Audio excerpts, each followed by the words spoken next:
tôi nữa bà ơi. Tao không đi đâu. Đi nhanh lên. Ngày nào cũng thế. Thế Cứ không có chỗ ở là xuống nhà mận là phá đồ thôi. ông ơi bác vào đây. Có sao đó tôi không phải đâu. Im ở đây nhá.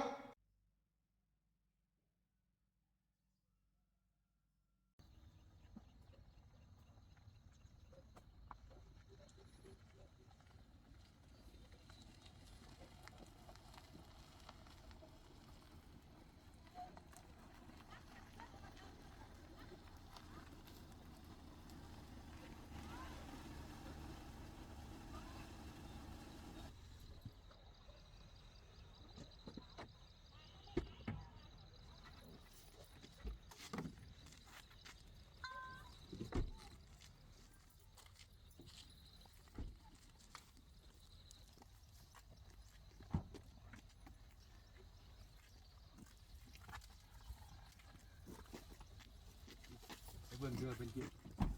Không hỏi được.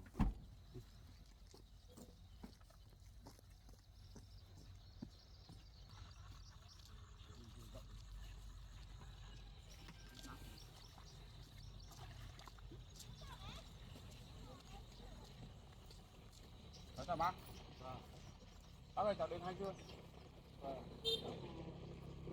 Hay chưa? Vâng.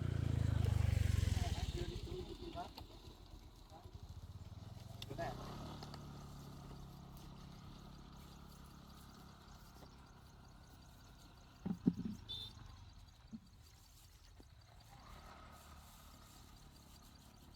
Thế mình dẫm theo cái luống này được không? Hay là dẫm dưới nước?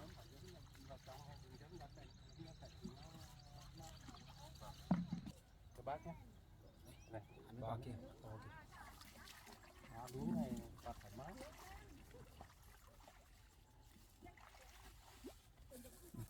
Bác bảo là hái những quả dưa thế này này. Đi, đi. Đấy.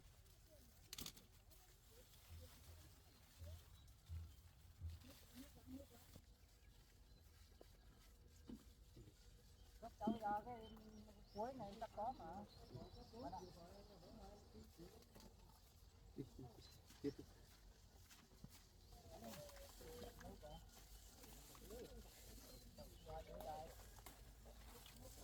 Dưa này đẹp thật đấy. Kìa, bên kia có quả to kìa. Nhiều lắm. Quả này đẹp lắm.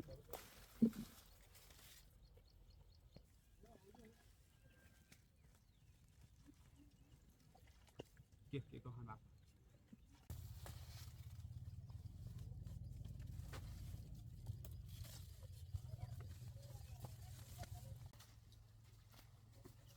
Thế được. Lúa này không có nữa đâu. Vào lúa bên này thôi. Dùng cho nhiều nước thôi. Đi vào trong này.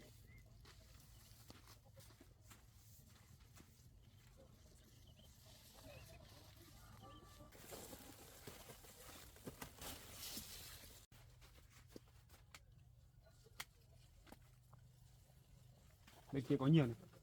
Lấy bên kia. Bên không có đâu.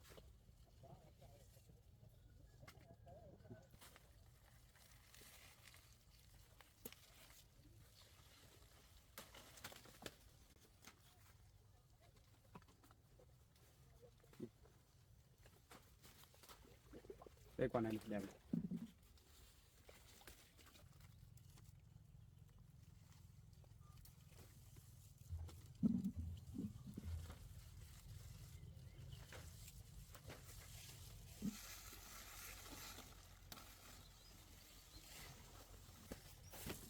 Rồi sắp đầy đấy. Đi.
đây không cân đi.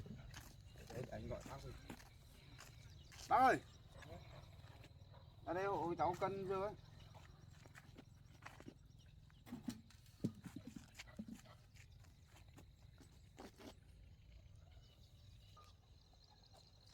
Mười 16 cân bác ạ. Hái tại vườn này cân bao tiền bác? Cháu lấy tại vườn này thì nếu như bác hái đi bán thì giá nó khác, cháu vào vườn hái thì bác lấy 5.000 một cân thôi. Cân à? Vâng. 6 cân, 10 cân 60 50 80.000. 80 bác. Bác lùi lại chơi. Mua lại cháu 20.000.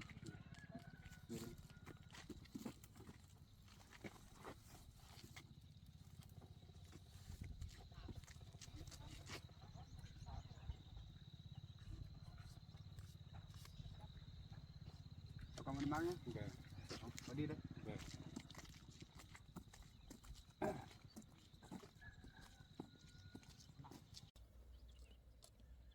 Có đi nhá. Bên nặng. Cho cắp xe đi.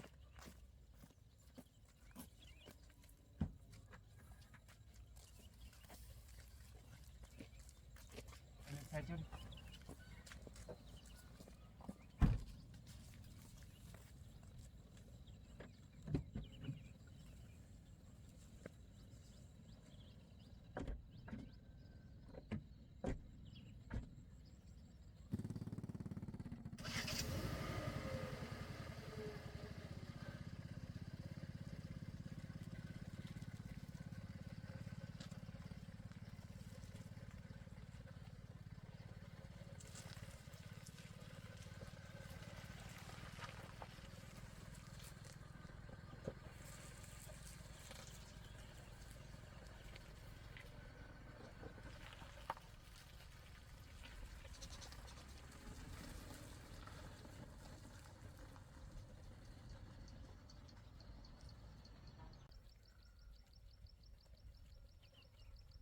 Đứng này kéo cái này là đứng đây này nhìn này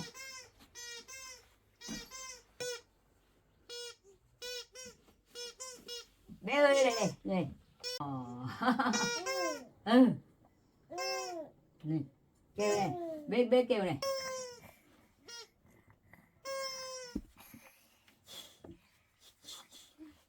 xuống xin kêu chung kia mình không cho về qua đi nhà có cơm kia đi trùng tiết cửa ăn cái bà cụ kia lại bỏ cái ông bác sĩ kia về bắt tàu đi kêu trùng kia một cực thật đấy cái nhà kia có nhắc của tôi cơ mà nó cũng cho ở chứ tức thật chỗ ở á, mấy không có về nhà tôi phá hết tức lắm rồi không biết là thế nào rồi quá rồi nhưng chúng bé đi đó từ được ăn này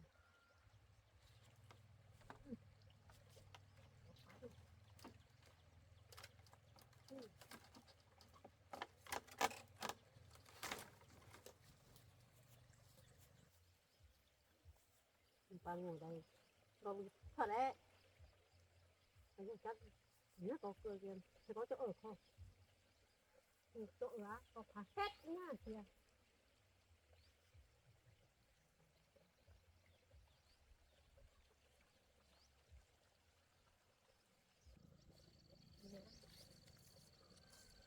cái nhà có cửa chỗ ở á có phá hết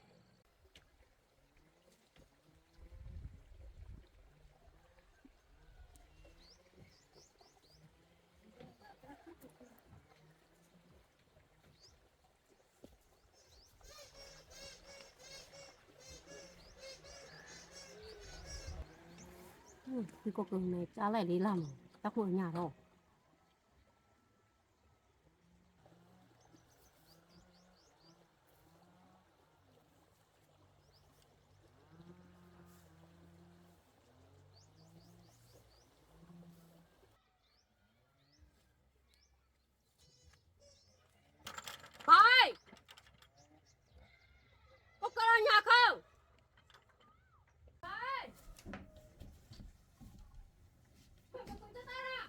bà kia lại đến rồi á. Mình cơm không ở nhà đâu, cháu mình không ở nhà đâu. Hôm qua cháu bác sĩ đã làm cho bà thêm mà không chữa à? Con đi phải phát cửa nữa. Bà mở cửa cho bà vào nhà làm cái gì? Mày mở cửa đi, mở cửa cho tao vào nhà nào.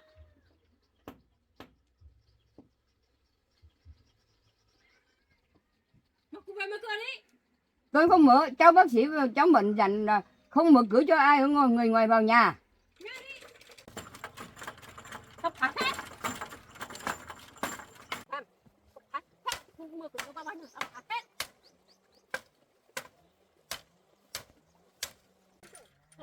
Bà không đập cửa, phá cửa này bằng cửa này thôi. Mà sao không phải mở cửa cho tao vào nhà? Tao phá hết.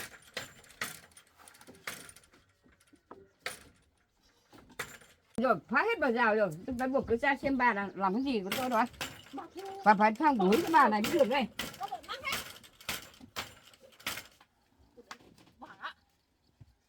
Cái bà này có ác thế nhỉ?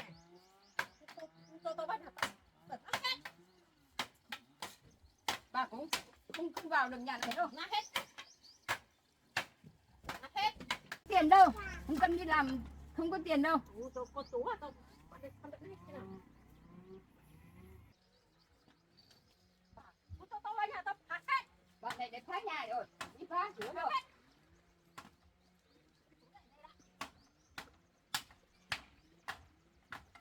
Bà không được phá. Bà lại về đây phá đấy.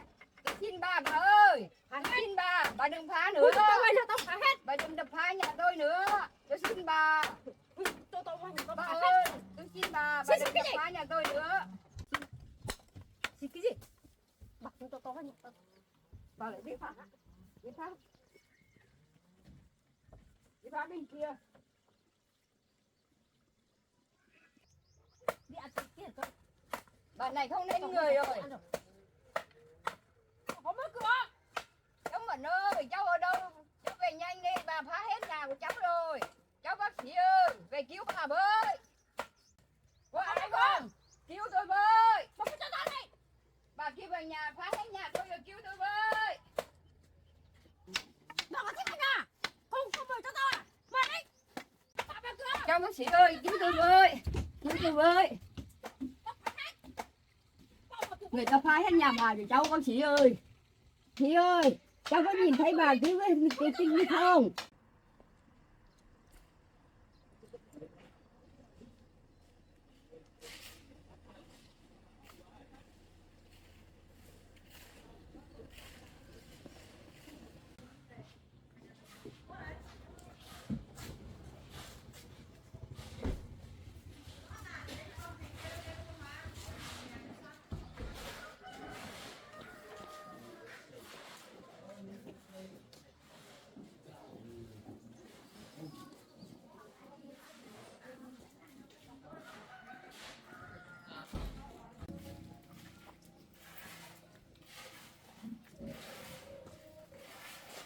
Bán gì đấy con? Mang dưa chuột đi bán à? Mượn ngồi chỗ này bán. Ngồi đây bán đi. Bán thoải mái rồi.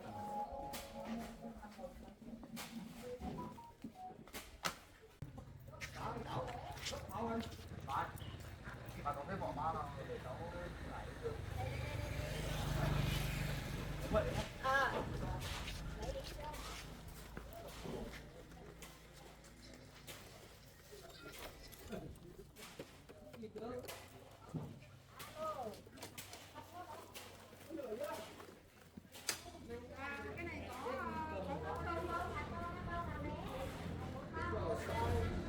Dưa chuột này sạch đấy cô ạ.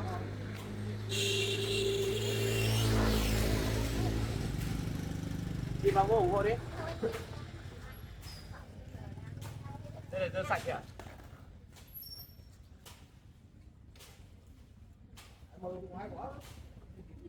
Đấy chị xem.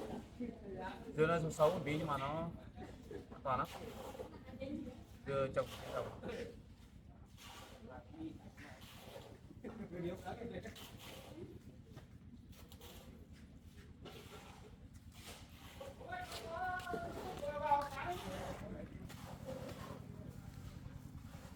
tuần.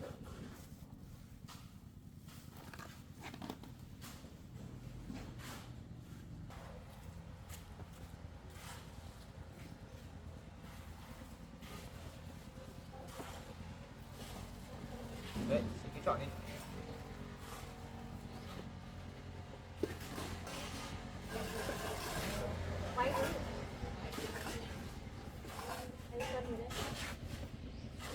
Để quay ra đây cho dễ.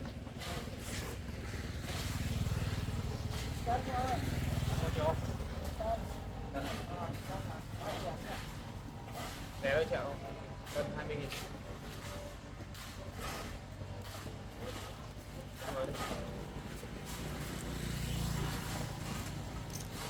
Tiền cân đấy. 20.000. Đây là cân.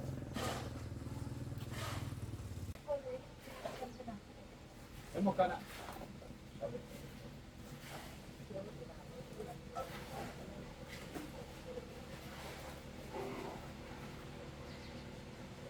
Cô chọn. Mấy chị nhá. Bà lấy trong này à? Cô vào 1 cân. Dưa nhà trực trồng hay là ấy? Không có, cái dưa này cháu đi cắt ở ngoài đồng kia, cắt của nhà dân thôi. Cháu hỏi kỹ rồi. Ngon mà. Dưa này dưa chuẩn rồi. Không sốc sang gì đâu. Cô mua nhiều không? Wow, Hai cân. Cô của cháu không ăn cân gì nhỉ? Cân nhé.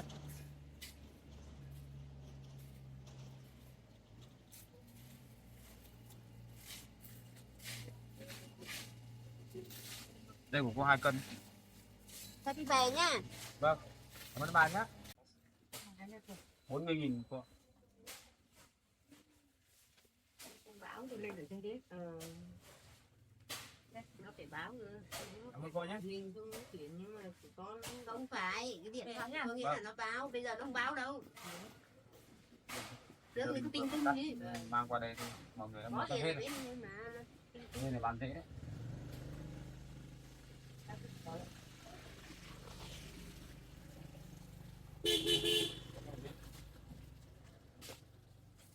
ra kia. Ta kỹ tình cảm nữa.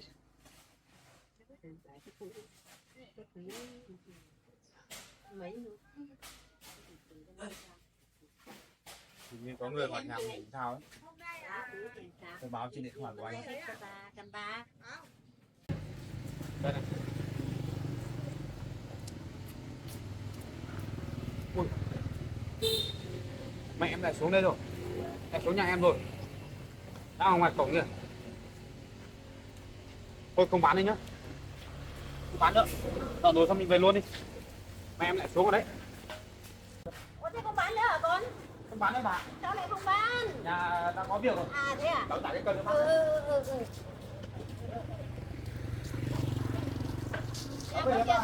Về nhá. Anh em. Lần này anh mà bắt được mẹ em á. Anh không sao đâu. Ngay là xuống quậy phá mà.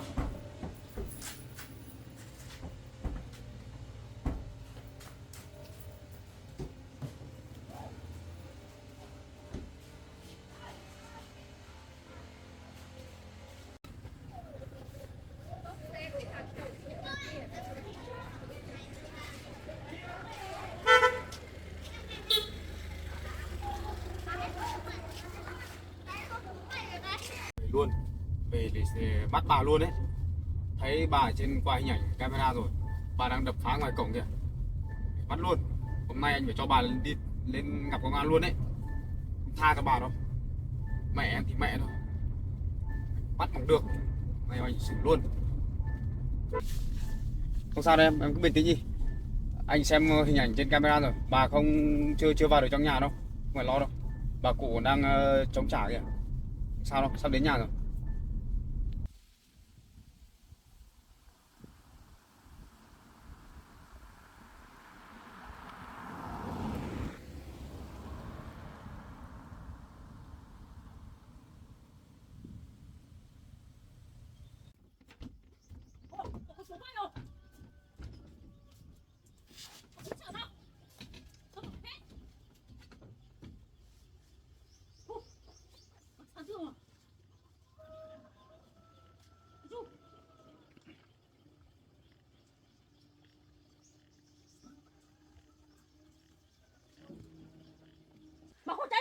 Mày- Tao vào nhà. Tôi không cho bà vào. Tao sắp vào đường rồi. Chạy ra. Chạy ra. Tao vào nhà nào. Thả đi. Vào đi. Thả đi. Cháu Mận ơi, cháu ở đâu? Về cứu bà với bà không có tí sức nào nữa mình. Đâu nè. Ở đây cũng có khách.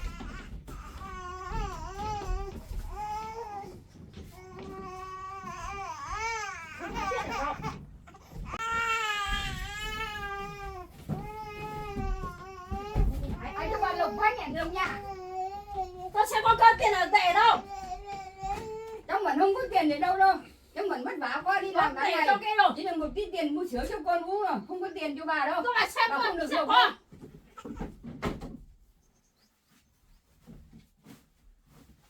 Là lúc nào bà cũng cạnh nhà lục nhà bà cháu Mận này. Cho bạn đi tìm sẽ có tiền.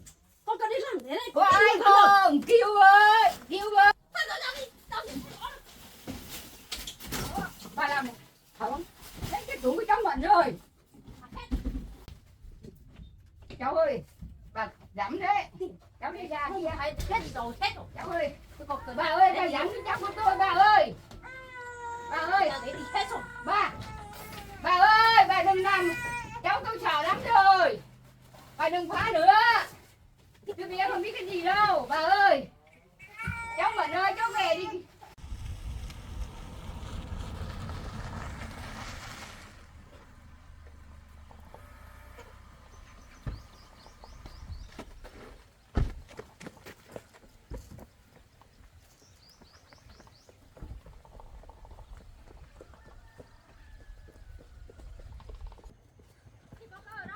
Đi mở cổng canh nào.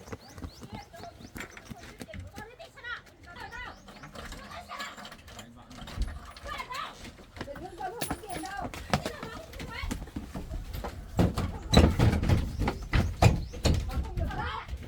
Ở đâu gì đấy? Bác làm gì đấy? Bà không Đi làm về. Bác làm gì? Sao phá hỏng hết nhà của em Mận hết? Không nói nhiều, im để cháu hỏi. Bác hứa với cháu hôm qua bảo không được vào nhà của Mận cơ mà. Bác làm thế? Tao không có tiền, tao phải. Anh Trung thì có cần gì? Không có tiền thì tự đi vào kiếm chứ sao Tao lại có đi sẽ trộm? ăn. Cháu bức xúc lắm rồi đấy. Cháu đặt cái camera ở ngoài kia cháu nhìn thấy hết rồi. Tao không biết đâu. Này là cháu không tha cho bác đâu. Ra đây, cháu chỉ cho bác xem cái này là cái gì. Tao không biết Ra đây đâu. xem. Tao không biết đâu. Cháu ơi! Cháu mà không lắp cái này sao bắt được Bà bác? này phá hết rồi rồi. Này, này. Đó. Bác có biết cái này là cái gì không?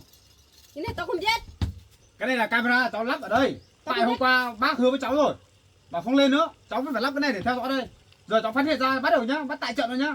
Thế ông đó. Bác là người tao lớn đã đấy. không nhà. Tao không có cái gì ăn, tao phải ăn trùng hết. Không đáng để cho các cháu tôn trọng bà đâu. Tao không biết đâu. Thả đi. Lần này phải cho lên công an mới được. Sắp đến đây rồi đấy. Tao không làm sai cái gì đâu. Không đi gì. Em ơi, lấy dây vào đây. Đấy, buộc bà đấy á. Thả tao ra. Không thả. Lần này chạy đi đâu? Tao không đi đâu. Lần này là cháu không tôn trọng bác đâu. Tao sợ không ăn, tao Không không đi gọi đâu. bác là bác nữa, Thả giờ đi. bác là Thả tội tao phạm rồi. ra. Tao không đi. Nào, im nào. Cháu ơi! Bắt bà này đi tù đi! Bà Tao đừng- không làm cái gì sai đâu mà. Này cháu báo công an rồi, công an chưa thấy đến. Để cháu gọi cho nó. Bác cứ đứng yên đấy. Lần này á, bác liệu hồn đi nhá. Đây mà gặp công an là giải trình nhá. Anh à, anh đi đâu rồi? Anh đang trên đường sắp đến rồi. Sắp đến à? Vâng. Anh nhanh hộ em cái. Em cứ yên tâm, từ giờ anh sắp đến rồi. Vâng. Đi. Nào Tao em không ơi, đi đâu. em với anh đi. Đưa Tao không đi mẹ đâu. em lên công an nào. Lần này không tha Tao được. không đi. Lẽ ra là cháu phải tôn trọng bác lắm ấy. Mà bác làm thế không được đâu. Lần này là không tha được. Đi, Tao không đi. đi lên các Tao con. đi ra nào. Nhanh lên. Không đi dép Đi nữa. ra nào. Không đi dép hết. Đi ra Đi nào. lên gặp công an đi. Tao không đi đâu. Đi nhanh lên. Tao không đi. Bà nhà trong nhà nhá. Vâng. Để cháu đưa bác này lên gặp công an đó. Phải đưa bà đến lên đồn công an mới được. Vâng, để cháu đưa đi gặp công an. Quá đáng thế. Phá không hết bờ rào của Mận này. Tao không được phá đâu. Bác có biết là cháu làm cái bờ rào này mất bao nhiêu công không? Tao không được phá đâu. Lần này chỉ có không tha bác nữa. Đi lên. Tao gặp không đi công an. đâu. Cho đi tù Tao ở sợ trong đám. quá, tao không đi đâu. Đi. Thả đi. Không thể tha được. Tao không đi. Đi. Trời ơi, tao bắt xin. Không xin xỏ gì hết. Tao bắt xin, tao không đi đâu. lần này bắt được tại trận rồi, không Tao không cãi đi nữa. đâu. Lên công an mà giải thích nhá. Đi. Tao không đi. Mày cũng mất mà quá đáng thế à? Lần này tao Tao không không tha đi được. đâu. Đây, công an đến rồi. Anh ơi, đây à? Đây à? Đây. Đây. Đây là người mà bảo là phá cửa nhà cửa đấy à? Đây đây đấy. Sao bà Đây già là- rồi sao lại đi phá cửa nhà người ta thế? Mày kế của Mận đấy. Mày kế của Mận đấy, nhưng mà Thế bây giờ thôi lên lên xe. lên xe lên Có đồn. gì cứ lên công an này, trình bày á. Lần này không thể tha cho bác được. Lên xe. Lên xe đi. Tao từ lên. Lên nhanh. Đi. Ngồi im nhá. Bây giờ không có xe để đi thôi, em ở nhà với bạn nhé. Để anh lên anh cắt tự biết giải quyết. Tao không đi đâu. Bác ngồi vào trong đi.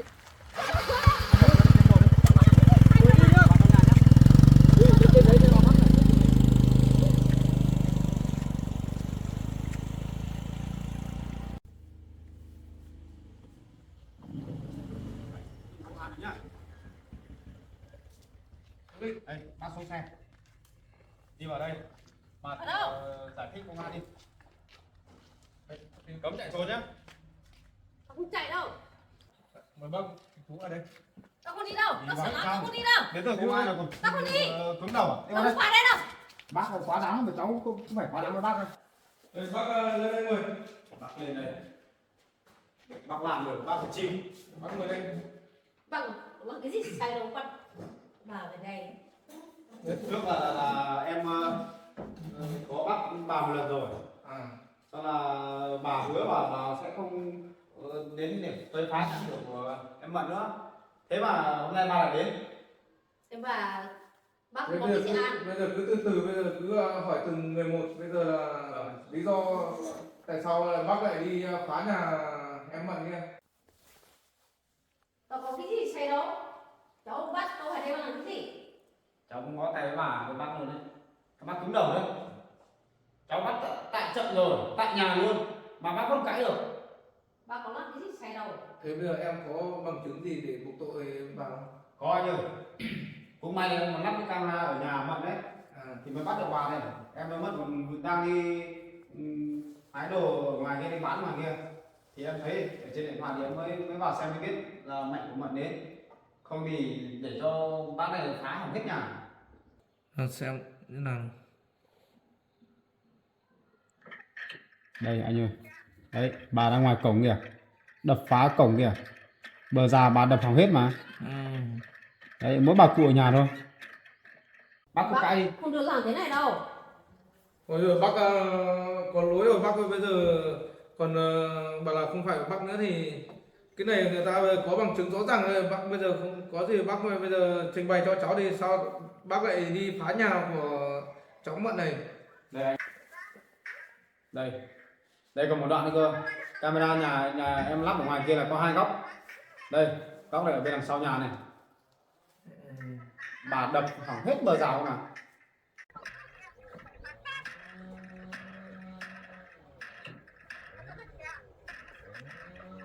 Đấy, Thế là không được rồi. đây là chứng cứ nhá, là em có lắp camera thì mới ghi lại những đoạn video này, không bà cứng cổ lắm mà không nhận đâu.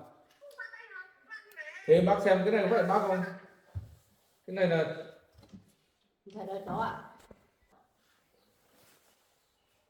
rồi em ạ, bây giờ theo anh này bây giờ anh sẽ hôm nay sếp của anh cũng không ở cơ quan, bây giờ anh sẽ ghi lại lời khai của bác với em, sau là để mai sếp anh về cơ quan để anh báo lên sếp anh. Vâng. Còn bây giờ là sự việc là như thế nào em kể lại cho anh đi. Bây giờ là em nói với anh này, trước tiên ấy là em nói với anh là đây là mẹ kế của Mận thì anh cũng biết đúng không? Thì có Mận đúng rồi. Mẹ kế của Mận này bị bố của Mận ấy đuổi ra khỏi nhà. Lý do thì anh cũng thừa biết rồi, bà rất là ác, gian xảo nữa. Hôm qua là có một lần là em bắt ấy là bà đến nhà để trộm cơm. Đấy, bảo bà đói, bà đến tận nhà để trộm cơm mà không phải trộm cơm đâu. Vào trong nhà ấy là lúc đấy Mận đi làm, là đập phá đồ, xong là ăn trộm đồ nữa, lục đồ, nói chung là phá tung hết nhà đi. Đấy, bà cụ thì một mình ở nhà với cháu nữa chẳng biết phải làm thế nào. Cũng may là em đến kịp ấy, em mới bắt bà, xong là ý là đưa bà lên công an ấy, nhưng mà bà lại thôi bà xin. Nhưng mà hôm nay bà lại tiếp tục đến tận nhà của Mận để phá phá xong là đập hỏng hết bờ rào này. Đấy, chăn chiếu trong nhà, đồ đạc trong nhà chẳng biết bà lục cái gì, lục tiền hay là lục đồ mà đập tung hết lên. Là cũng may là em lắp camera rồi, em có chứng cứ đây thì hôm nay em mới đưa cho lên công an đấy để cho đội anh xử lý. Bác bây giờ còn gì để nói nữa không? Chứng cứ rành rành nữa rồi. Em ngoài cái việc đập phá này bác còn làm gì nữa không? Thì ngoài việc bác này đến đập phá thì cũng chẳng làm gì đâu, chỉ phá nhà phá cửa thôi, xong là gây rối trật tự thôi, ngày nào cũng thế. Cứ không có chỗ ở là xuống nhà mận là phá đồ thôi, để cho hai bà cháu với bà con của Mận ấy với bà cụ kìa. Thế là cái này là không được rồi. Bà cụ thì già yếu nữa, chẳng có sức mà chống cự lại bác này. Bác này thì chẳng biết thế nào, chỉ hung hăng vào là đập phá thôi. Như hôm nay em xem ở trong cam là em thấy rồi. Đấy, cứ đòi bà cụ mở cửa, bà không mở thì mình nhận tập. Thế bác vào nhà Mận để làm cái gì? Tôi không có chỗ ở, tôi cứ đi xin nhà có cơ ở, không ở. Tôi Thế- phá hồ. Thế từ ban đầu rồi thì bác cứ đuổi em Mận đi rồi. Nhà đấy là cháu làm cho đấy. Thôi bây giờ trường hợp của bác ấy thì cháu sẽ tạm giam bác ở đây để chờ sếp của cháu về xử lý bác. Bởi vì cái tội của bác là đi quấy nhiễu người khác này là phải giam ở đây rồi. Không thể tha cho bác được rồi. Nó không thời gian ba đấy, bà sợ lắm. Bác ở đây đâu? Giờ này bác không biết sợ à? Nếu mà bác biết sợ bác còn làm gì đi phá nhà người ta thế? Bác bây giờ phải ở đây, bị giam đây để cho các anh ở bên này để xử lý. Tội đến đâu thì phạt đến đấy. Việc này để anh sẽ xử lý. Còn bây giờ thì em cứ đi về nhà đi. Việc này thì anh sẽ xử lý nghiêm. Vâng. Thế anh cứ xử lý nghiêm cho em nhé. Được rồi, cái này Đừng thả bác này ra. được rồi, cái này anh sẽ xử lý. Bởi vì anh cũng đã ghi rõ ràng ở đây là nhiều tội này là chắc chắn là bà này sẽ ở tù hơi lâu ấy. Vâng. Thôi bây giờ em cũng xin phép nhé. Được rồi. Đấy, bây giờ nếu mà anh cần có cung cấp thêm chứng cứ gì ấy, thì anh cứ điện thoại cho em Rồi, để cái anh này cung cấp thêm cho anh. rồi bây giờ chú cứ yên tâm đi để anh bà đi tạm giam ở đây. Đấy, bác cứ ở trong tù đi nhá. Bác làm thì bác chịu. Đây ý này không phải cháu muốn bắt bác vào nhà tù đâu. Đó nhớ mà bắt ở đây, tù ở đây. Nếu không bắt sao tao không tha đâu. Bác đi theo Bác cháu. cứ ngoan cố đi, cứ ngồi trong nhà tù đi. Đi đâu? Đi theo cháu. Tao có làm cái gì sai đấy? Có tù tôi gì đó không bắt. Đứng ở đây để cháu. Bắt ở đây là cái gì? Bác có tội bác còn không nhận, không biết hối lỗi. Đừng có chạy nhá.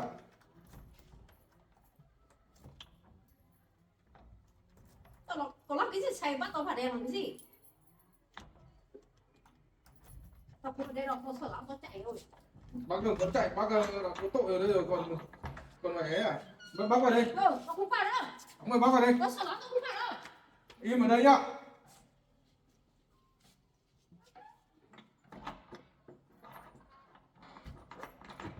Thả ba ra đi. Người im trong đấy đi. Bắt có tuổi gì đâu mà bắt muốn làm đây làm cái gì? Thả đi. Bác không có tội mà cháu bắt à? Thả tao ra nào. Người im ở trong đấy. Thả đi. Ra nào. Bác yên tâm ngồi trong đấy đi. Tao không ở đây đâu, tao sợ lắm. Bác sai đến đâu mà cháu sẽ xử lý đến đấy. Thả đi. Bác yên tâm ngồi trong đấy Ra đi. nào. Tao có chuyện nói gì không? Tao ở đây làm cái gì?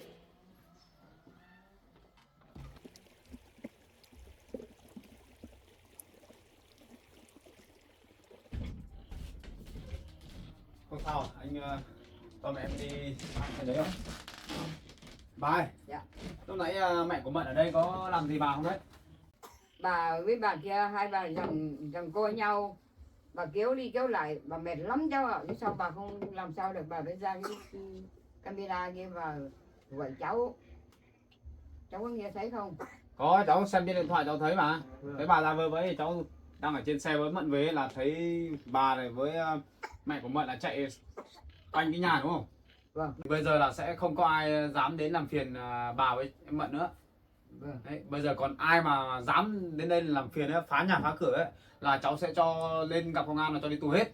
Cảm ơn cháu, không có cháu thì nếu bà về đốn nhà của bà là của bà với của cháu Mận thì không có nơi ở. Đấy bây giờ bà yên tâm đi. Vâng. Mỗi mẹ kế của mình là ác nhất thôi. Bây giờ cháu cho lên đồn rồi, nhốt giam để hết rồi. Bây giờ những thanh niên ở xung quanh này ai mà làm phiền làm nhiễu gì, cháu có camera ở ngoài hết rồi. Vâng. Cháu sẽ thấy là thấy ai bị nhiễu sẽ báo luôn, cháu gọi cho công an luôn, là cho đi tù hết đi. Những đối tượng đấy là những người mà chuyên đi quấy phá này ấy, Vâng. nghỉ hết, cho lên đồn hết, không có gì đâu. Thế là trách nhiệm của anh rồi, anh phải có nghĩa vụ bảo vệ em với bà cơ, không Bà để con cho người cảm khác ơn. làm hại. Bà con cảm ơn cháu nhiều nhá. Vâng, không có gì bà. Thế bà với em Mận biết chưa? Biết công dụng của cái camera chưa? Vâng. Biết thế cháu lắp sớm hơn một tí. Vâng. Em bây giờ là cứ có chuyện gì là cứ yên tâm đi, không phải lo đâu. Vâng. Cháu sẽ lên xử lý hết. Bây giờ mẹ em bị bắt giam rồi. Em với anh ra ngoài xem bờ rào có chỗ nào hỏng không thì anh gọi em sửa.